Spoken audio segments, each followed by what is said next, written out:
Kasaulugan sa Pakaradyan Festival sa Malapatan, Sarangani, kasado na. Mga Malapatenyos excited na sa mga aktibidad.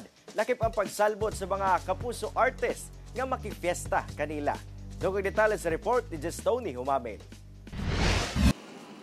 Andam na ang Malapatan LGU sa ilang kapistahan nga pagasugdan ang aktibidad karong Hunyo 17 ug mahuman sa Hunyo 21.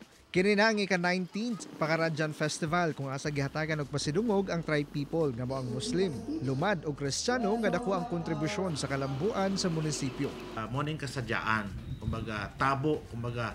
So naa dinhi ang tribe people, no? We have Blaan, Muslim, and of course ang ato mga settlers, no, ang ato mga Christian. Morning adlaw nga ginaselebrar, nagpakita nga nagkiusa ang tulo ka tribo. Dungan sab sa kapistahan ang pagsaulog sa ika-55th founding anniversary. Gani lakip sa lamang aktibidad ang Employees Night alang sa mga empleyado. Daghang aktibidad ang giandam sa LGU, usa na dinhi ang National Motocross Competition, karera sa mga bangka ug inter-barangay basketball tournament. Makifiesta sab ang Kapuso Stars nga sila Rocco Nasino, E.A. Guzman o Grabia Mateo sa Pageant Night sa Mutya ng Malapatan 2024. Sa mga karon mga youth, mao gyud na ang pinaka first nga ginaabangan nila kanang may mga artista nga mag-abot kay privilege pod nga although layo ta sa Manila pero sila gyud ang nag-adto diri.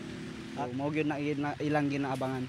Yes, of course, sobrang excited po dahil may mga artistang dadating, lalo na sa GMA pa.